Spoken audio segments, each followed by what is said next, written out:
তাই নয়, কুরআনুল কারীম আরেকটি আমাদের কাছে দাবি করে, ও দুনিয়ার জমিনের মানুষ, তোমরা কুরআনুল কারীম বেশি বেশি পাঠ করো।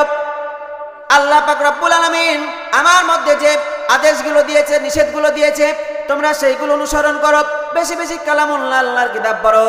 কুরআনুল কারীম আল্লাহ পাক রব্বুল আলামিন সূরাতুল আনকাবুতের 45 নম্বর আয়াতে কালিমা নাজিল করে জানিয়ে দিলেন, উতলু মা উহিয়া ইলাইকা মিনাল কিতাব, তোমার প্রতি যে কিতাব নাজিল করা হয়েছে তা থেকে তোমরা বেশি বেশি কুরআনুল কারীম পাঠ করো। আল্লাহ পাক রব্বুল আলামিন যে আমাদেরকে কিতাব দিয়েছেন, কুরআনুল কারীম কম পড়তে হবে নাকি বেশি পড়তে হবে? বেশি বেশি পড়তে হবে। এখন যদি আমরা তদন্ত করা যায়, আমরা বেশি বেশি তো দূরের কথা, সপ্তাহেও না, মাসেও না, বছরেও একবার আমরা কুরআনুল কারীম পড়ি না এমন মানুষ খুঁজে পাওয়া যাবে কি যাবে না? অনেক মানুষ খুঁজে পাওয়া যাবে। কিয়ামতের ময়দানে আল্লাহ পাক রব্বুল আলামিন সেই সমস্ত মানুষকে পাকড়াও করবে এবং ধরবে। বান্দা, তোমার নিকট আমার কিতাব দেওয়া হয়েছিল, তোমাকে কি আমার খবর পৌঁছে দেওয়া হয়নি? কুরআনুল কারীমের সূরা মুজাম্মিলের 45 নম্বর আয়াতে বলা হয়েছে, উতলু মা উহিয়া ইলাইকা মিনাল কিতাব, তোমরা বেশি বেশি কুরআনুল কারীম পাঠ করো। সেই আয়াতটি কি তোমাদের চোখে পড়ে নাই? সেই আয়াতটি কি তোমরা কখনো দেখো নাই? আমার কালামুল্লাহ কিতাব তোমরা কি কখনো খুলে দেখো নাই? আল্লাহ পাক রব্বুল আলামিন কিয়ামতের ময়দানে আমাদেরকে পাকড়াও করবেন। আরেকটি হক হলো কুরআনুল কারীম নিজে শিক্ষা গ্রহণ করতে হবে এবং অন্যকে শিক্ষা দিতে হবে। আল্লাহ পাক রব্বুল আলামিন সূরাতুল আল ইমরানের 164 নম্বর আয়াতে কালিমা নাজিল করে জানিয়ে দিলেন, লাকাদ মানাল্লাহু আলাল মুমিনিনা ইয বা'আসা ফীহিম রাসূলাম মিন আনফুসিহিম ইয়াতুলু আলাইহিম আয়াতিহি। আল্লাহ পাক রব্বুল আলামিন মুমিন বান্দার প্রতি অনুগ্রহ করেছেন যখন তাদের মধ্যে হতে একজন রসুল পাঠিয়েছেন, আর সেই রসুলকে তার বিধান, তার কালামুল্লাহ কিতাব দিয়েছেন। আল্লাহ পাক রব্বুল আলামিন বলছেন যে তোমরা এটিকে পড়ো এবং অন্যকে শিক্ষা দান করো। নিজে পড়লে হবে না, নিজে শিক্ষা গ্রহণ করো এবং অপরকে শিক্ষা দাও। নিজে শিক্ষা গ্রহণ করো এবং অপরকে শিক্ষা দাও। এই শিক্ষা দেওয়া হয় কোথায় বলেন তো? কলেজে দেওয়া হয়? ইউনিভার্সিটিতে দেওয়া হয়? দেওয়া হয় না। এই কালামুল্লাহ আল্লাহর কিতাবের একমাত্র শিক্ষা দেওয়া হয় সেইখানে, হেফজখানা মাদ্রাসায়, ঠিক কিনা? আমাদের যেখানে যেটা পাওয়া যাবে সেখানে সেটা খুঁজতে হবে। আমরা যেখানে পাবো না সেখানে সারাদিন, সারা বছর যদি খুঁজি পাবো না। আল্লাহ পাক রব্বুল আলামিন আল্লাহ তাআলার কিতাব কালামুল্লাহ 5 নাম্বার আমাদের প্রতি যে দাবিটি করে, সেই দাবিটি হচ্ছে হিফজ করো বা মুখস্থ করো।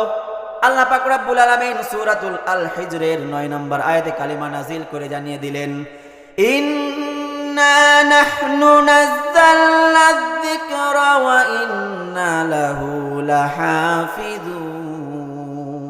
ও বান্দা, নিশ্চয় আমি কোরআন নাজিল করেছি আর এর হেফাজত আমি আল্লাহ তাআলা নিজেই করব। কে করবেন? আল্লাহ কুরআনুল কারীম নাজিল করেছেন, এর হেফাজত তিনিই করবেন।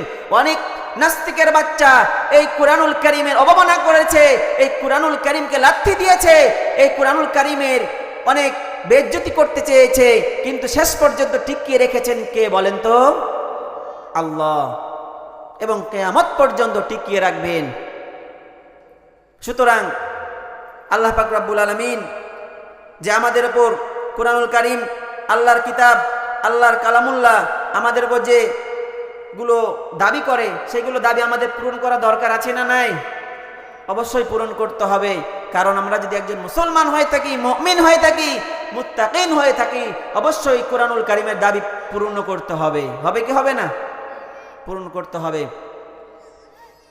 আল্লাহ পাক রব্বুল আলামিন বলেন, যে ব্যক্তি এই দাবিগুলো পূরণ করবে না সেই মুনাফিক হয়ে যাবে। আল্লাহ পাক রব্বুল আলামিন বলেন, ওয়াকালার রাসূল ইয়া রাব্বি ইন্না কওমি ইত্তাখাযু হাযাল কুরআন মাহজুরা। কিয়ামতের দিন আল্লাহ পাক রব্বুল আলামিন বলবেন, আমার রাসূল, তোমার নিকট আমি যে কিতাব দিয়েছিলাম এই কিতাব তোমার উম্মতেরা পড়ে নাই, তোমার উম্মতেরা এই কিতাব থেকে গাফিল থেকেছে, এই কালামুল্লাহ থেকে দূরে সরে থেকেছে। ও রাসূল, আপনার সেই উম্মতদেরকে জান্নাতে দেওয়া হবে না। কি হবে? জান্নাতে দেওয়া হবে না। সেদিন উপায় থাকবে? উপায় থাকবে না। এজন্য আমাদের আল্লাহর কিতাব কালামুল অবশ্যই পড়তে হবে। আল্লাহ পাক রব্বুল আলামিন বলেন, কোরআনের পরিত্যাগ থেকে সেই পাপীদেরকে যদি বাঁচতে হয়, মুমিনদের করণীয় হচ্ছে, আল্লাহ পাক রব্বুল আলামিন বললেন, উতলু মা উহিয়া ইলাইকা মিনাল কিতাব ওয়া আকিমুস সালাতি ওয়া ইন্নাস সালাতা তানহা আনিল ফাহশাই ওয়াল মুনকার। ও বান্দা, তোমরা সালাত আদায় করো এবং কোরআনুল কারীম পাঠ করো। এক নাম্বার তিলাওয়াত করতে হবে, বুঝতে পেরেছেন? এক নাম্বার কি তিলাওয়াত করতে হবে। দুই নাম্বার হচ্ছে কোরআনুল কারীম শ্রবণ করতে হবে। কি করতে হবে? কোরআনুল কারীম যদি পাঠ করতে না পারেন, কোথাও যদি তেলাওয়াত হয়, শ্রবণ করতে হবে। আল্লাহ পাক রব্বুল আলামিন বলেন, ওয়া ইযা কুরিয়াল কুরআনু ফাসতামিউ লাহু ওয়া আনসিতু লাআল্লাকুম তুরহামুন। আর যখন কোরআনুল কারীম কোথাও পাঠ করা হয়, কোরআনুল কারীমের কোথাও আলোচনা করা হয়, কোরআনুল কারীম কোথাও যদি তাফসীর করা হয়, কোরআনুল কারীমের যদি ব্যাখ্যা করা হয়, তোমরা কোরআনুল কারীম পড়তে পারো না। কোরআনুল কারীম তোমরা সেইখানে গিয়ে সুন্দরভাবে বসে তোমরা অনুসরণ করবা, কোরআনুল কারীম তোমরা শুনবা। একটু লক্ষ্য করে দেখুন, যেখানে কয়জন আমরা উপস্থিত রয়েছি, একটু যদি ডানে বামে সামনে পিছনে যদি একটু লক্ষ্য করে দেখা যায়, একটু তদন্ত করা যায়, দেখবেন যে অসংখ্য মানুষ বাইরে ঘোরাঘুরি করছে। করছে কি করছে না? অনেক মানুষ ঘোরাঘুরি করছে। আল্লাহ পাক রব্বুল আলামিন তাদেরকে যেন হেদায়েত দান করেন। আল্লাহ পাক রব্বুল আলামিন তাদেরকে যেন কবুল করে এই প্যান্ডেলে এবং মজলিসে আসার তৌফিক দান করেন। আমরা সকলেই বলি আল্লাহুম্মা আমিন। আল্লাহ তাদেরকে কবুল করবেন, আল্লাহ যাদেরকে পছন্দ করেন। আমি গতকালকে বলেছিলাম, এইখানে কারো বাবার সাধ্য নাই যে নিজের ইচ্ছায় আসবে। আল্লাহ তাআলা যদি কবুল করে, সেই ব্যক্তি কিন্তু এখানে আসতে পারবে। আল্লাহ পাক রব্বুল আলামিন বলছেন যে মুনাফিকের একটি লক্ষণ হচ্ছে যে যদি কোথাও কোরআনুল কারীম তেলাওয়াত করা হয়, কোরআনুল কারীমের মজলিস হয়, সেখান থেকে সবসময় দূরে সরে থাকবে। কোথায় থাকবে? ইসলাম ধর্মের সবচেয়ে বড় শত্রু হচ্ছে কে? মুনাফিক। আমরা তো জানি যে হিন্দু, খ্রিস্টান, বৌদ্ধ এগুলো আমাদের প্রকাশ্য শত্রু, আমাদের বিধর্মী, আমাদের শত্রু। কিন্তু মুসলমান ধর্মের সবচাইতে বড় শত্রু হচ্ছে মুসলমান রূপী মুনাফিক, ঠিক কি না? আল্লাহ পাক রব্বুল আলামিন বলেছেন যে মুনাফিকরা মুসলমানের মধ্য থেকে হয়, এদের কোনো ধর্ম নাই আলাদা, এদের ওপরটা মুসলমান, এদের ওপরটা মুমিন মনে হয়, কিন্তু ভিতরে মুনাফিকের আলামত রয়েছে। তার মধ্যে এক নাম্বার আলামত হচ্ছে কোথাও যদি কোরআনুল কারীমের আয়াত হয়, কোথাও যদি কোরআনুল কারীমের তাফসীর হয়, কোথাও যদি কোরআনুল কারীমের মজলিস হয়, সেখান থেকে দূরে সরে থাকে। আল্লাহ পাক রব্বুল আলামিন সেই আমাদের মুনাফিকি আলামত থেকে দূরে যেন দেখেন। আল্লাহ পাক রব্বুল আলামিন যেন আমাদেরকে মুমিনুন মুত্তাকুন হিসাবে কবুল করেন। আমরা সকলে বলি আল্লাহুম্মা আমিন। আল্লাহ পাক রব্বুল আলামিন নবী করিম সাল্লাল্লাহু আলাইহি ওয়াসাল্লামের উপর যখন কোরআনুল কারীম নাজিল করলেন, এই নাজিল করার সময় কোরআনুল কারীম যখন পাঠ করা হতো, সেই সময় কাফের মুনাফিকেরা বলতো, ওয়াকালাল্লাযীনা কাফারু লা তাসমাউ লিহাযাল কুরআনি ওয়ালগাউ ফীহি লাআল্লাকুম তাগলিবুন। কাফের মুশরিকরা বলতো, ও আমার সম্প্রদায়ের মানুষেরা, আব্দুল্লাহর পোলা মুহাম্মদ যদি কোরআন তেলাওয়াত করে, সেখানে গিয়ে তোমরা হট্টগোল করবে। কি করবে? হট্টগোল করবে, কাজিয়ে বাঁধিয়ে দিবে, যেন আব্দুল্লাহর পোলা মুহাম্মদ এই জায়গার মধ্যে কোরআনুল কারীম পাঠ না করতে পারে। কেউ যেন তার আয়াত, তার পাঠ করা সুর যেন কারো কান পর্যন্ত না পৌঁছে। তোমরা কি করবে? হট্টগোল করবে। এটা হচ্ছে কাফেরদের লক্ষণ। কাফেররা আল্লাহ রাসূল যখন কোরআনুল কারীম পাঠ করতেন, তখন কাফেররা সেখানে গিয়ে চিল্লাচিল্লি করতেন, আল্লাহ রাসূলকে তারা বিরক্ত করতেন। এজন্য আল্লাহ পাক রব্বুল আলামিন বলছেন যে যেই কাফের মুশরিকরা দ্বীনের আলোতে আল্লাহ রাসূলের বিরোধিতা করেছে, যে কাফের মুশরিকরা ইসলামের সবচেয়ে বড় শত্রু ছিল যারা, তারা দ্বীনের আলোতে আল্লাহ রাসূলের বিরোধিতা করেছে, ইসলামের বিরোধিতা করেছে, কিন্তু রাতের অন্ধকারে গিয়ে গিয়ে চুপি চুপি তারা কোরআনুল কারীম শুনেছে, ঠিক কিনা? তার মধ্যে আবু জাহেল, সে মক্কা নগরীর কি ছিলেন? প্রেসিডেন্ট ছিলেন। সে সমাজের মধ্যে প্রচার করত, আব্দুল্লাহর গোলাম মুহাম্মাদের জবান থেকে কেউ কোরআনুল কারীম শুনবা না, যদি শোনো তোমাদের কঠিন শাস্তি দেওয়া হবে। কিন্তু তারা রাত্রিবেলা অন্ধকার যখন নেমে আসতো, নবী করিম সাল্লাল্লাহু আলাইহি ওয়াসাল্লামের জবান থেকে তেলাওয়াত শোনার জন্য ছুটে যেত। বলেন না সুবহানাল্লাহ। আল্লাহ পাক রব্বুল আলামিন দাউদ আলাইহিস সালামের মধ্যে, তার কণ্ঠের মধ্যে এত জাদু দিয়েছিলেন, যখন দাউদ আলাইহিস সালাম কুরআনুল কারীম তেলাওয়াত করত, সমুদ্র থেকে সমস্ত মাছ উঠে আসতো এবং ডাঙ্গায় চলে আসতো। কারণ দাউদ আলাইহিস সালামের তেলাওয়াত শোনার জন্য। শুধু তাই নয়, বন জঙ্গল থেকে হিংস্র প্রাণীরা বন থেকে জঙ্গল থেকে বেরিয়ে আসতো শুধু হযরত দাউদ আলাইহিস সালামের তেলাওয়াত শোনার জন্য।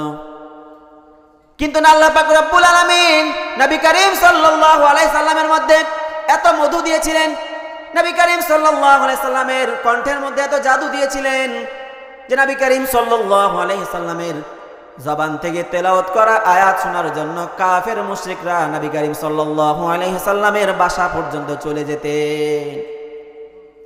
সুবহানাল্লাহ বলবেন না? না বাসায় গিয়ে বলবেন সুবহানাল্লাহ। আবু জাহেল মক্কা নগরীতে ঘোষণা দিয়ে দিল, কেউ নবী করিম সাল্লাল্লাহু আলাইহি সাল্লামের কুরআনুল কারীম তেলাওয়াত শুনতে যাবে না, যদি শুনতে যাও তাদেরকে কঠোর শাস্তি দেওয়া হবে।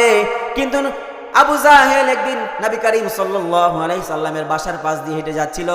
এই সময় নবী করিম সাল্লাল্লাহু আলাইহি সাল্লাম রাত্রিবেলা জেগে জেগে কুরআনুল কারীম তেলাওয়াত করছিলেন সুমধুর কণ্ঠে সুরে। আবু জাহেল যখন তার কানের মধ্যে ভেসে আসলো এত সুন্দর সুর কোথা থেকে আসে, সে অনুসন্ধান করতে করতে করতে করতে নবী করিম সাল্লাল্লাহু আলাইহি সাল্লামের বাসা অবধি চলে গেল। এত মধুর সুন্দর কঠোর আবু জাহেল সেই কণ্ঠ শুনে একটু চিন্তা করলেন, একটু বসে বসে শোনা যাক আব্দুল্লাহর গোলাম মুহাম্মদ কি তেলাওয়াত করে। বসে বসে শুনতে শুনতে তার মন গলে গেল সে কুরআনুল কারীম তেলাওয়াত শোনার জন্য। প্রত্যেক দিন রাত্রিবেলা যখন গভীর হয়ে আসতো, সবাই যখন ঘুমিয়ে যেত, নবী করিম সাল্লাল্লাহু আলাইহি সাল্লাম যখন কুরআনুল কারীম তেলাওয়াত করতেন, আবু জাহেল সেই তেলাওয়াত শোনার জন্য পাগল হয়ে যেত। বলেন না সুবহানাল্লাহ। আল্লাহ পাক রব্বুল আলামিন তার রাসূলের উপর প্রত্যেক দিন যে আয়াতগুলো নাজিল করতেন জিবরাইল আমিনের মাধ্যমে, সেই আয়াতগুলো নবী করিম সাল্লাল্লাহু আলাইহি ওয়াসাল্লাম প্রত্যেক দিন এশার নামাজের পরে তেলাওয়াত করতেন এবং প্রত্যেক দিন তিনি তাহাজ্জুদের নামাজ পড়তেন। আবু জাহেল প্রত্যেক দিন যখন রাত্রিবেলা 2টা-3টা বেজে যায় তার ঘুম ভেঙে যায় এবং নবী করিম সাল্লাল্লাহু আলাইহি সাল্লামের আয়াত শোনার জন্য, তেলাওয়াত শোনার জন্য পাগল হয়ে যায়। একদিন হঠাৎ করে আবু জাহেলের ঘুম ভেঙে গেল। চিন্তা করলো এখন জেগে থেকে লাভ কি, যাই মুহাম্মদের কণ্ঠ থেকে আমরা তেলাওয়াত শুনে আসি। সেই তেলাওয়াত শোনার জন্য বাসা থেকে বের হবে। এই সময় সেই যখন গেট থেকে বের হতে লাগলো, বের হওয়ার সময় তার স্ত্রী জাগনা পেয়ে গেল। ও আবু জাহেল, আমি দীর্ঘ 1 মাস যাবত দেখতেছি রাত্রিবেলা যখন আমার ঘুম ভেঙে যায় তোমাকে দেখতে পাই না, তুমি রাত্রিবেলা প্রত্যেক দিন কোথায় যাও? আবু জাহেল বলে, আমি একটি কাজে যাচ্ছি। তার স্ত্রী বলতেছে, সেই ভালো কাজটি কি? আবু জাহেল বলে, এই ভালো কাজটি কি বলা যাবে না, তবে আমি ভালো কাজের জন্য যাচ্ছি। আবু জাহেলের স্ত্রী বলে, যদি তুমি ভালো কাজের জন্য যাও আমাকে সাথে করে নিয়ে যাও। কোথায় যাও? আমাকে সাথে করে নিয়ে যাও। তার স্ত্রী বলছে, আমাকে সাথে করে নিয়ে যাও। আবু জাহেল বলছে যে তোমাকে সাথে করে যদি নিয়ে যাই বিপদ বেড়ে যাবে, তোমাকে নিয়ে যাওয়া যাবে না, সুতরাং তুমি ঘুমিয়ে পড়ো। আবু জাহেল স্ত্রী বল, তার মাথা নষ্ট হয়ে গিয়েছে, গভীর রাত হয়ে গিয়েছে, নবী করিম সাল্লাল্লাহু আলাইহি সাল্লামের জবান থেকে কুরআনুল কারীমের তেলাওয়াত শুনবে পাগল হয়ে যাচ্ছে। এই সময় তার স্ত্রীকে বলল, ও আমার স্ত্রী, যদি যেতে চাও তাহলে সুন্দর করে রাত্রিবেলা শীতের রজনীতে তুমি কি করবা, কম্বল দিয়ে মাথা ঢেকে নাও। যদি এলাকার মানুষ না দেখে, যদি দেখে তাহলে আমাদের অবস্থা খারাপ হয়ে যাবে। যদি রাতের মধ্যে আমাদেরকে যদি কেউ দেখে ফেলে, সকালবেলা আমি আবু জাহেল, আমি মক্কার প্রেসিডেন্ট, আমার পিঠের চাম থাকবে না, আমার পিঠের চাম উঠায় নিবে। ও আমার স্ত্রী, যদি যেতে চাও তাহলে সাবধানে যেতে হবে। কিভাবে হবে? সাবধানে যেতে হবে। তার স্ত্রী তার কথা মতো 3টি কম্বল নিয়ে সুন্দর করে মাথা ঢেকে ফেললেন, সুন্দর করে হাত পা ঢেকে ফেললেন, চলে গেলেন নবী করিম সাল্লাল্লাহু আলাইহি ওয়াসাল্লামের বাসা। সেখানে গিয়ে তিনারা তেলাওয়াত শুনতে শুরু করলেন। শুনতে শুনতে এত মধুর কণ্ঠ দিয়ে ঘুমানোর পরে যখন সকালবেলা হয়ে গেল, সকাল যখন ফর্চা হয়ে গেল, চিন্তা করলো যদি এখানে থাকা যায় তাহলে মানুষজন দেখে ফেলবে আর বলবে তারা সকালে, তারা দিনের বেলায় আমাদেরকে নিষেধ করে আর তারা রাত্রিতে কি করে আবু মুহাম্মদ সাল্লাল্লাহু আলাইহি সাল্লামের তেলাওয়াত শুনতে আসে। আমাদেরকে দেখে মানুষজন নবী করিম সাল্লাল্লাহু আলাইহি সাল্লামের তেলাওয়াত শুনতে আসবে। আর যদি কেউ তেলাওয়াত শুনতে আসে, নবীর তেলাওয়াত শুনে সবাই মুসলমান হয়ে যাবে, ইসলাম ধর্ম গ্রহণ করে নেবে। আমরা যে বাটপারি করে দেশ চালাচ্ছি, আমরা যে প্রতারণা করে মানুষদেরকে ঠকাচ্ছি, আমাদেরকে ধরে ফেলবে, আমাদের রাজত্ব শেষ হয়ে যাবে, থাকা যাবে না, চলে যায়। আবু জাহেল এবং তার স্ত্রী দৌড়াতে শুরু করলেন। দৌড়াইতে তার স্ত্রী যে 3টি কম্বল ছিল, একটি কম্বল রাস্তার মধ্যে পড়ে গিয়েছে, খেয়াল করে নাই। দৌড়াইতে আবু সুফিয়ান এবং উতবা সাইবা ওয়ালিদ ইবনে মুগিরা তারাও কিন্তু এসেছে নবী করিম সাল্লাল্লাহু আলাইহি সাল্লামের বাসায় তেলাওয়াত শুনতে। তারা মক্কা শহরের সবচাইতে বড় বড় নেতা ছিলেন। এই নেতারা নবী করিম সাল্লাল্লাহু আলাইহি সাল্লামের তেলাওয়াত শুনতে আসতো। যখন আবু জাহেল এবং আবু জাহেলের স্ত্রী দৌড়ায় চলে গেলেন, এই সময় তার পিছে ওয়ালিদ ইবনে মুগিরা, আবু সুফিয়ান এবং উতবা এবং সাইবা তারাও পিছে দৌড়াচ্ছে। চার কোণা দিয়ে দৌড়াইতে 4 কোণার রাস্তা মাত্র মাথায় হচ্ছে একটা। সবাই যখন দৌড়াইতে একসাথে হয়ে গেল, সবাই আশ্চর্য হয়ে গেল। আমি তো এসেছি নবী করিম সাল্লাল্লাহু আলাইহি সাল্লামের আয়াত শুনতে, তেলাওয়াত শুনতে, এরা কি জন্য এসেছে? আবু জাহেল সে ক্ষমতা দেখিয়ে বলে, তোমরা এত রাত্রিতে এখানে কি করো? এই সময় তোমরা এখানে কি জন্য এসেছো? উতবা এবং সাইবা বলে, ও আবু জাহেল, আমরা যেই কারণে আসি, তুমি কি কারণে এসেছো তুমি বলো আগে। আবু জাহেল বলে, আমি এখানে এসেছি, আমার কাজ ছিল। এই সময় উতবা এবং সাইবা বলে, তুমি যেখানে কি জন্য এসেছো আমার কাছে প্রমাণ আছে। তুমি যদি সত্যতা না বলো তাহলে আমার এই প্রমাণ নিয়ে কাল সকালে মানুষের সামনে হাজির করা হবে। কি করা হবে? তুমি যেখানে কাজের জন্য এসেছো, কি কাজের জন্য এসেছো তার প্রমাণ কালকে সকালে মানুষের সামনে পেশ করা হবে এবং তোমার যে কি কাজের জন্য এসেছো এটাও তোমাদের প্রমাণ করে দেওয়া হবে। এখন আবু জাহেল চিন্তা করলো, যদি এদের সাথে এখন বেশি বাড়াবাড়ি করি তাহলে তো আমার রাজত্ব থাকবে না, আমাকে তো নেতা হিসাবে কেউ মানবে না, সঠিকটা বলে দেই। আবু জাহেল বলে যে আমি এখানে এসেছি রাসূলের জবান থেকে তেলাওয়াত শুনতে। বলেন না সুবহানাল্লাহ। তারা দিকে দিকে চলে গেলেন। সকালবেলা আবু জাহেল উতবার বাড়িতে গেলেন এবং বলেন, উতবা ভাই, আমরা রাসূলের বিরোধিতা করি, কিন্তু আমরা আমার বাবা, আমার দাদা, আমার চাচা অনেককে দেখেছি, অনেক কবি ছিল, তাদের কবিতা হচ্ছে অন্যরকম, কিন্তু আব্দুল্লাহর বলা মুহাম্মদ যেইগুলো তেলাওয়াত করে এইগুলো এই দুনিয়ার জমিনের কারো বানানো কবিতা হতে পারে না। উতবা বলে, ভাই তোমার তো মন অন্যদিকে চলে গিয়েছে, আমাদেরকে ফিরে আসতে হবে। আমাদের অবস্থা যদি এই হয় তাহলে মক্কার যুবক পোলাপানদের অবস্থা কি হবে? সকালবেলা সবাইকে উপস্থিত করলেন, 4 জনকে সহি সিগনেচার নিলেন যে আজকে থেকে যা হয়েছে সবাই ভুলে যাও, কালকে থেকে যেন কেউ মুহাম্মদের বাড়ি যাবা না। সহি না হলো, যদি আগামীকালকে কেউ মুহাম্মদের বাসায় যাও তাহলে তার কঠিন শাস্তি হবে, তার মাথা কামিয়ে জুতার মালা গলায় দিয়ে সবাই মক্কা নগরীর পুরো এলাকা ঘোরানো হবে। কথা যে সবাই সহি সিগনেচার করে চলে গেলেন দিকে দিকে। পরের দিন আবু জাহেল মনে করল, আমি তো নেতা, সবাইকে সিগনেচার করে নিয়েছি, সবাই তো আব্দুল্লাহর পোলা মুহাম্মাদের বাসা যাবে না, সবাই এখানে অঙ্গীকার করেছে। আজকে এমন একটি সুযোগ, আজকে আমি একাই গিয়ে আব্দুল্লাহর পোলা মুহাম্মাদের তেলাওয়াত শুনবো। বলেন না সুবহানাল্লাহ। তার মাথা ঠিক নাই, তেলাওয়াত শুনতেই হবে। আজকে তো যে 3 জন ধরা পড়েছিল, 3 জনকে বরখাস্ত করে দিলাম, 3 জন আর আসবে না, আজকে আমি একাই শুনবো। আবু সুফিয়ান মনে করলো, আবু জাহেল যেহেতু নেতা, সে যেহেতু আমাদের কাছ থেকে অঙ্গীকার নিয়েছে, সে কখনোই যাবে না, অবশ্যই যাবে না, আজকে কেউ যাবে না। আবু সুফিয়ানও একাই চলে গেলেন।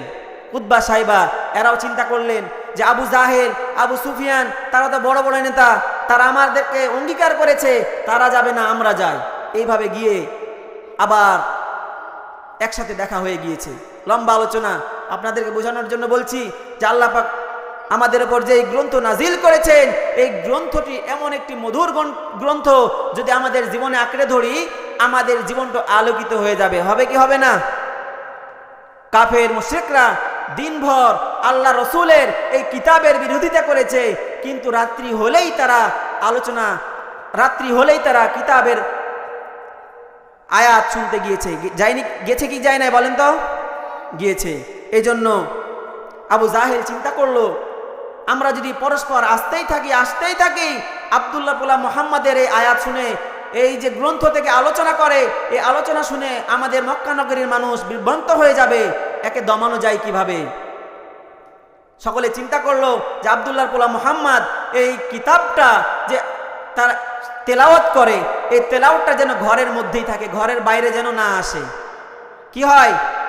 ঘরের মধ্যে যেন থাকে, ঘরের বাইরে যেন না আসে। যদি ঘরের বাইরে আসে তাহলে মানুষ তার অনুসারী হয়ে যাবে, এই কিতাবকে অনুসরণ করবে, আমাদের অনুসরণ থেকে তারা পরিত্যাগ হয়ে যাবে। এই জন্য আবু জাহেল চিন্তা যখন করলো কি করা যায়, আব্দুল্লাহর পোলা মুহাম্মদকে দমানো যায় কিভাবে? আব্দুল্লাহর পোলা মুহাম্মদ নবী করিম সাল্লাল্লাহু আলাইহি সাল্লামকে দমানোর জন্য তারা অনেক কঠোর চিন্তা করলো, কিন্তু নবী করিম সাল্লাল্লাহু আলাইহি সাল্লামকে বললেন, আমার আল্লাহ তাআলা ও রাসূল, আপনার বিরুদ্ধে যে যতই ষড়যন্ত্র করুন না কেন, আমি আল্লাহ আপনার পক্ষে রয়েছি। আপনি কোনো চিন্তা করবেন না, আপনি কোনো টেনশন করবেন না, আপনি আপনার কাজ চালিয়ে যেতে থাকুন। আমার রাসূল আগে এই মক্কা নগরীর ঘরের মধ্যে কোরআনুল কারীম তেলাওয়াত করতেন, সারা দিন যে আয়াতগুলো নাজিল হতো সারা রাত্রি তিনি তেলাওয়াত করতেন। কিন্তু আল্লাহ পাক রব্বুল আলামিন সূরাতুল মাইদার 67 নম্বর আয়াতে কালিমা নাজিল করে জানিয়ে দিলেন, ইয়া আইয়ুহার রাসূল বাল্লিগ মা উনজিলা ইলাইকা মির রাব্বিকা ওয়া ইল্লাম তাফআলু ফামা বাল্লাগতা রিসালাতাহু। ও নবী, আপনি এতদিন পর্যন্ত যা করেছেন, এখন থেকে আপনি প্রকাশ্যে দাওয়াত দেওয়া শুরু করে দিন। আপনি আপনার দল বাড়ানোর জন্য, আপনার পথে অনুসরণ করার জন্য আপনি আর ঘরের মধ্যে তেলাওয়াত করার প্রয়োজন নাই। ও রাসূল, আপনি এখন বাইরে দাওয়াত দেওয়া শুরু করে দিন। কোথায় দিবে? বাইরে আপনি এখন দাওয়াত দেওয়া শুরু করে দিন। আল্লাহ পাক রব্বুল আলামিন কুরআনুল কারীমের আরেক অপর আয়াতে জানিয়ে দিলেন, ওয়া আনযির আশরাকা আকরাবিন। ও নবী, আপনি যে দাওয়াত দিবেন সর্বপ্রথম আপনি আপনার আত্মীয় স্বজনদের মাঝে দাওয়াত দিন। কোথায়?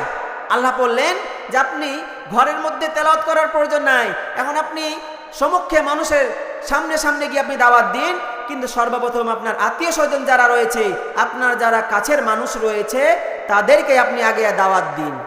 কারণ হচ্ছে যে আপনার আত্মীয় স্বজন যদি আপনার পক্ষে থাকে, মানুষ যদি আপনার বিপক্ষে থাকে, তাহলে আপনার দল বড় হবে, আপনাকে হয়তো আপনার আত্মীয় স্বজনই অনুসরণ করতে পারে।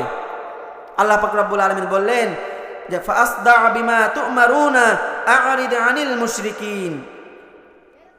আপনি প্রকাশ্যে দাওয়াত দিন এবং আপনার গোপনে দাওয়াত দেওয়ার কোনো প্রয়োজন নাই। এই সময় নবী করিম সাল্লাল্লাহু আলাইহি সাল্লাম মক্কা নগরীতে পাড়ায় মহল্লায় গিয়ে কুল হুয়াল্লাহু আহাদ, এক আল্লাহর দাওয়াত দেওয়া শুরু করলেন। এই সময় আবু জাহেল, উতবা, শাইবা, কাফের মুশরিকরা নবী করিম সাল্লাল্লাহু আলাইহি সাল্লামকে বলছেন, ও আব্দুল্লাহর পোলা মুহাম্মদ, আজকাল দেখছি তুমি এলাকাতে গিয়ে ঘুরে দাওয়াত দেওয়া শুরু করেছো। ও আব্দুল্লাহর পোলা মুহাম্মদ, তোমার যে এক আল্লাহর দাসত্ব করার কথা বলছো, তোমার এক আল্লাহ কিসের তৈরি? স্বর্ণের তৈরি নাকি রৌপ্যের তৈরি না কিসের তৈরি? তোমার আল্লাহ যদি কিসের তৈরি এগুলো বলতে পারো, তাহলে আমরা তোমার সেই আল্লাহকে অনুসরণ করব। আর যদি তুমি তোমার সেই আল্লাহ কিসের তৈরি না বলতে পারো, তাহলে আমরা তোমার অনুসরণ করব না। শুধু তাই নয়, আল্লাহর নবী যখন দাওয়াত দেওয়া শুরু করলেন, মক্কা নগরীর কাফের মুশরিকরা চিন্তা করলো, এইভাবে যদি দাওয়াত চলতেই থাকে, এক সময় আমাদের কর্তৃত্ব থাকবে না, এক সময় আমাদের রাজত্ব থাকবে না, এক সময় আমাদের থেকে মানুষ দূরে সরে যাবে। আমরা যে বাটপারি করে সমাজ পরিচালনা করি, আমরা বাটপারি করে, আমরা প্রতারণা করে যে আমরা সংবিধান অনুসরণ করি, আমাদের পক্ষে কেউ থাকবে না। এই জন্য নবী করিম সাল্লাল্লাহু আলাইহি সাল্লামকে দমানো যায় কিভাবে চিন্তা করলেন। নবী করিম সাল্লাল্লাহু আলাইহি সাল্লামকে বললেন, ও আব্দুল্লাহর পোলা মুহাম্মদ, তুমি যদি তোমার ধর্ম থেকে আমাদের ধর্মে চলে আসো, তোমার ধর্ম থেকে আমাদের ধর্ম যদি গ্রহণ করো, তাহলে আমরা তোমাকে মক্কা নগরীর বড় নেতা বানিয়ে দেব, আমরা তোমাকে নেতা হিসেবে অনুসরণ করব। আল্লাহ রাসূলকে প্রস্তাব দিচ্ছে যে তোমার সেই কালামুল্লাহর দাওয়াত বন্ধ করে দাও, তাহলে আমরা তোমাকে অনুসরণ করব। আল্লাহ রাসূল বললেন, হবে না। নবী করিম সাল্লাল্লাহু আলাইহি সাল্লামকে আরেকটি প্রস্তাব দিলেন, ও আব্দুল্লাহর পোলা মুহাম্মদ, মক্কা নগরীর সবচাইতে সুন্দরী রমণী মেয়ের সাথে তোমার বিয়ে দিব। নবী করিম সাল্লাল্লাহু আলাইহি সাল্লাম চুপ রইলেন। আরেকটি প্রস্তাব দিলেন নবী করিম সাল্লাল্লাহু আলাইহি সাল্লামকে, ও আব্দুল্লাহর পোলা মুহাম্মদ, তোমাকে মক্কা নগরীর সবচাইতে ধনাঢ্য ব্যক্তি, ধনী ব্যক্তি বানিয়ে দেওয়া হবে। তোমার সেই রবের কালামুল্লাহর কিতাব, সেই কিতাবের দাওয়াত দেওয়া বন্ধ করে দাও। এই সময় আল্লাহ পাক রব্বুল আলামিন, নবী করিম সাল্লাল্লাহু আলাইহি সাল্লাম, দাওয়াত চলতে আছে। তারা চিন্তা করত যে এক সময় আব্দুল্লাহর পোলা মুহাম্মদ মারা যাবে, তার নাম নেওয়ার মতো মানুষ থাকবে না। কাফের মুশরিক মনে করতে প্রথমে যে আব্দুল্লাহ প্রায় মরে যাবে, তার নাম নেওয়ার মতো মানুষ থাকবে না। কিন্তু যখন নবী করিম সাল্লাল্লাহু আলাইহি ওয়াসাল্লামের দাওয়াত আস্তে আস্তে প্রচার প্রসার শুরু হয়ে গেল, সেই সময় কাফের মুশরিকদের মাথা টনক দিয়ে উঠল, যদি এইভাবে চলতেই থাকে তাহলে এক সময় আব্দুল্লাহ পোলা মুহাম্মাদের দল ভারী হয়ে যাবে, এক সময় তাকে দমানো যাবে না। যখন নবী করিম সাল্লাল্লাহু আলাইহি সাল্লামকে আপোষের মাধ্যমে দমানো গেল না, তখন তারা চিন্তা করলো যে তাকে শাস্তি দেওয়ার মাধ্যমে বা অন্য কোনো পদ্ধতিতে তাকে দমানো যায় কিনা। তারা মক্কা নগরী কাফের মুশরিকরা সবাই একত্রিত হয়ে পরামর্শ করেছে আব্দুল্লাহর পোলা মুহাম্মদকে দমানো যায় কিভাবে। তাকে তো এতগুলো অফার করলাম, কোনো অফার গ্রহণ করলো না, এখন তাকে দমানো যায় কিভাবে। একজন বলে উঠলো, তাকে বিচারের মাধ্যমে, তাকে এলাকার একটি সংগঠন করা হোক, সেই সংগঠনের মাধ্যমে বিচার করা হবে, বিচারের মাধ্যমে তাকে শাস্তি দেওয়া হবে। আরেকজন বলতেছে তাকে এলাকা থেকে দূরে সরিয়ে রাখতে হবে। অনেকজন বিভিন্ন রকমের মতামত প্রকাশ করলো। শেষ পর্যায়ে আবু জাহেল চিন্তা করলো যে নবী করিম সাল্লাল্লাহু আলাইহি সাল্লামের জন্য ইন্টারন্যাশনাল ট্রাইব্যুনাল বানাবে। কি বানাবেন? আমাদের বাংলাদেশেও কিন্তু ইন্টারন্যাশনাল ট্রাইব্যুনাল রয়েছে, যে ইন্টারন্যাশনাল ট্রাইব্যুনালে আজ থেকে 14-15 বছর আগে যাদেরকে মিথ্যা অপবাদ দিয়ে জুলুম করে অন্যায় অত্যাচার করে শাস্তি দেওয়া হয়েছে, সেই শাসকদেরকেও কিন্তু আল্লাহ পাক রব্বুল আলামিন আজকের এই দুনিয়ার জমিনে পাকড়াও করছেন কি করেন না। আবু জাহেলও কিন্তু রাসূল করিম সাল্লাল্লাহু আলাইহি সাল্লামকে দমানোর জন্য, আল্লাহ রাসূলকে কষ্ট দেবার জন্য ইন্টারন্যাশনাল ট্রাইব্যুনাল বানালেন। এইখানে আব্দুল্লাহর পোলা মুহাম্মাদের বিচার হবে। আবু জাহেল এই ইন্টারন্যাশনাল ট্রাইব্যুনাল বানালেন এবং সেখানে বিচারক হিসাবে বাহিরের থেকে একজন বিচারক আনলেন। হাবিব ইবনে মালিক যে বিচারক ছিলেন, সে বিচারকের নাম হচ্ছে হাবিব ইবনে মালিক। এই বিচারককে ভাড়া করে আনা হলো যে আব্দুল্লাহর পোলা মুহাম্মদকে সুন্দরভাবে যেন আমাদের পক্ষে বিচারটা হয়, দূর থেকে ভাড়া করে নিয়ে আসছে। আচ্ছা বলেন তো, আমরা যদি এখন কাউকে ভাড়া করে নিয়ে আসি, তো আমাদের পক্ষে গুণগান গাইবে না? যদি কেউ নিয়ে আসে তার পক্ষে তো বেশি গুণগান গাওয়ার চেষ্টা করবে। আবু জাহেল এই ইন্টারন্যাশনাল ট্রাইব্যুনাল বানানোর জন্য দুইটি চেয়ার বানালেন। একটি হচ্ছে স্বর্ণের আর একটি হচ্ছে রৌপ্যের। কিসের? একটি স্বর্ণের আর একটি হচ্ছে রৌপ্যের। আবু জাহেলের চিন্তা ভাবনা, সেই স্বর্ণের চেয়ারে বিচারককে বসানোবে আর রৌপ্যের চেয়ারে আবু জাহেল নিজে বসবেন এবং অন্যান্য যেগুলো চেয়ার রয়েছে তার নেতাকর্মীরা বসবে। আবু জাহেলের যেই চিন্তা ভাবনা, সেইভাবে স্বর্ণের এবং রৌপ্যের চেয়ার বানানো হলো এবং ইন্টারন্যাশনাল ট্রাইব্যুনাল গঠন করা হলো এবং নবী করিম সাল্লাল্লাহু আলাইহি সাল্লামের বিচার প্রস্তুতের কার্যক্রম শুরু হয়ে গেল। সেই বিচারক চলে এসেছেন, মুহাম্মদ করিম সাল্লাল্লাহু আলাইহি সাল্লামের বিচার করা হবে। তার নেতা কর্মীদেরকে নবী করিম সাল্লাল্লাহু আলাইহি সাল্লামের বাসায় পাঠালেন যে তাকে এখানে ডেকে নিয়ে আসো। যখন ডাকতে গেলেন, এই সময় উমর রাদিয়াল্লাহু তাআলা আনহু সেই সময় উপস্থিত ছিলেন। নবী করিম সাল্লাল্লাহু আলাইহি সাল্লামকে বলছেন, ইয়া রাসূলুল্লাহ, ইয়া হাবিবাল্লাহ, আপনি আবু জাহেলের এই বিচারের মধ্যে আপনি যাবেন না, যদি যান তাহলে আপনাকে বেইজ্জতি করবে। রাসূল, আপনি আমাকে অনুমতি দিন, আমি উমর সেখানে গিয়ে এক থাপ্পড় মেরে আবু জাহেলকে দুনিয়ার জমিন থেকে বিদায় করে দেব। বলেন না সুবহানাল্লাহ। নবী করিম সাল্লাল্লাহু আলাইহি সাল্লাম বললেন, যেহেতু আমার জন্য ইন্টারন্যাশনাল ট্রাইব্যুনাল বানানো হয়েছে, তোমার যাওয়ার প্রয়োজন নাই। আমি যদি না যাই তাহলে আমাকে দুর্বল মনে করবে, আব্দুল্লাহ পোলা মুহাম্মদকে ভীত মনে করবে। এই জন্য আমি মুহাম্মদ নবী করিম সাল্লাল্লাহু আলাইহি সাল্লাম নিজেই সেখানে যেতে চাই। নবী করিম সাল্লাল্লাহু আলাইহি ওয়াসাল্লাম সেই ইন্টারন্যাশনাল ট্রাইব্যুনাল বিচারকের জন্য সেখানে গেলেন। আবু জাহেলের চিন্তা ভাবনা ছিল সেই স্বর্ণের চেয়ারে বিচারককে বসতে দিবেন, আর সেই রৌপ্যের চেয়ারে আবু জাহেল নিজে বসবেন। এই জন্য দুইটি চেয়ার বানানো হলো এবং অসংখ্য অগণিত মানুষ উপস্থিত রয়েছে। নবী করিম সাল্লাল্লাহু আলাইহি ওয়াসাল্লাম সেইখানে উপস্থিত হলেন। সেইখানে উপস্থিত হয়ে দেখলেন সেইখানের মধ্যে কোনো চেয়ার নাই। হাবিব ইবনে মালিক দূর থেকে লক্ষ্য করে দেখলেন আব্দুল্লাহর পোলা মুহাম্মদ আসছে হেঁটে হেঁটে। এতদিন পর্যন্ত আবু জাহেল আমাকে যে অনেক কিছু বুঝিয়েছে, আমার সেই বুঝানোর সাথে আব্দুল্লাহর পোলা মুহাম্মাদের চেহারার দিকে তাকিয়ে কোনো কিছুই মিলছে না। বলেন না সুবহানাল্লাহ। নবী করিম সাল্লাল্লাহু আলাইহি সাল্লামের চেহারা এত পরিমাণে সুন্দর ছিলেন, বিচারক নবী করিম সাল্লাল্লাহু আলাইহি সাল্লামের চেহারার দিকে তাকানোর সাথে সাথে তিনি চিন্তা ভাবনা করতে লাগলেন যে আবু জাহেল এত কিছু আমাকে বুঝিয়েছে, এত সুন্দর একজন মানুষ এত কিছু করতে পারে কিভাবে, আমার তো বুঝে আসে না। সে সময় হাবিব ইবনে মালিক যখন নবী করিম সাল্লাল্লাহু আলাইহি সাল্লাম সেখানে উপস্থিত হলেন, তিনি দাঁড়িয়ে গেলেন এবং বলছেন, হুজুর, এই জায়গার মধ্যে কোনো চেয়ার নাই যে আপনাকে বসতে দেওয়া হবে। আমি বিচারক, আমার বিচারকের চেয়ার থেকে উঠে গেলাম, আপনি এখানে বসে যান। ফয়সালা কার? পরিকল্পনা হচ্ছে আবু জাহেলের, আর ফয়সালা হচ্ছেন আল্লাহ পাক রব্বুল আলামিনের। আবু জাহেল চেয়েছিল স্বর্ণের চেয়ারে তারা দুইজন বসে থাকবে, আর আব্দুল্লাহর পোলা মুহাম্মদকে সবার সামনে দাঁড় করে তার বিচার করা হবে। পরিকল্পনা এটা এমনটাই তো ছিল, কিন্তু আল্লাহ পাক রব্বুল আলামিন বলছেন যে বান্দা, পরিকল্পনা যতই করো না কেন, ফয়সালা হবে আমার। দুনিয়ার জমিন আমার, দুনিয়ার আসমান আমার, ফয়সালা হবেও আমার। আবু জাহেলের সেই বিচারক উঠে গেলেন।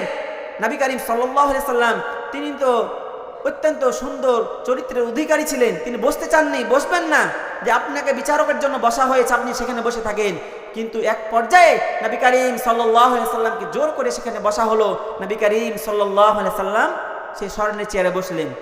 আচ্ছা বলেন তো, যে আপনারা যদি কাউকে নিয়ে আসেন, নিয়ে আসার পরে এখন যদি মেহমানকে নিয়ে আসার পরে যদি মেহমান চেয়ারটি কারোর জন্য ছেড়ে দেয়, তো আপনি কি চেয়ারে বসে থাকতে পারবেন? সম্মানের জন্য আপনি চেয়ার থেকে উঠে যাবেন এবং বলবেন যে আপনি বসেন, এমন হবে না? এমনটাই হবে।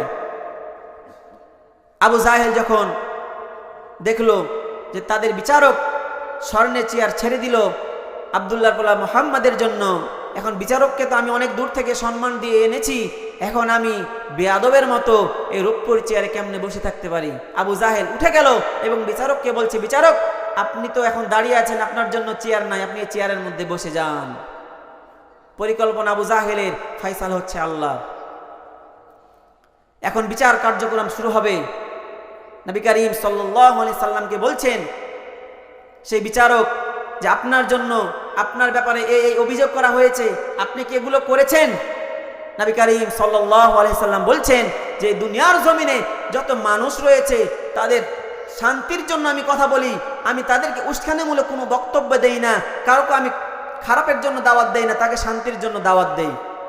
আবু জাহেল সে তো রাগান্বিত, আমি এনেছি আমার পক্ষে গুণগান গাইবে, আমার পক্ষে গুণগান না গেয়ে আব্দুল্লাহর পোলা মুহাম্মাদের পক্ষে গুণগান গাইছে। বলেন না সুবহানাল্লাহ। এখন আবু জাহেল বলছে, তুমি যাই করো নাই করো, এখন তোমার বিচার হবে, তোমাকে কঠিন শাস্তি দেওয়া হবে। নবী করিম সাল্লাল্লাহু আলাইহি সাল্লাম বলছেন, আমি এগুলো করি নাই।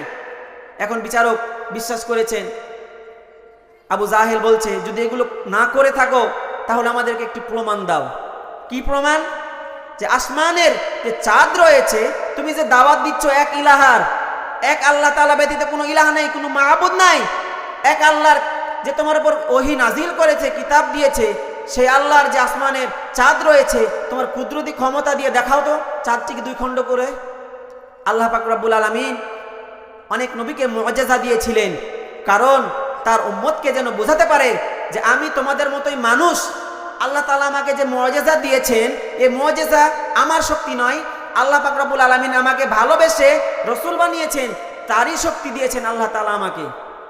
নবী করিম সাল্লাল্লাহু আলাইহি সাল্লাম বলছেন যে আমাকে যেহেতু আসমানের চাঁদ দুই খণ্ডিত করতে হবে, তাহলে আমাকে কিছুক্ষণ সময় দিতে হবে, আমার রবের দরবারে নামাজ পড়ব, আমার রবের কাছে ফরিয়াদ করব।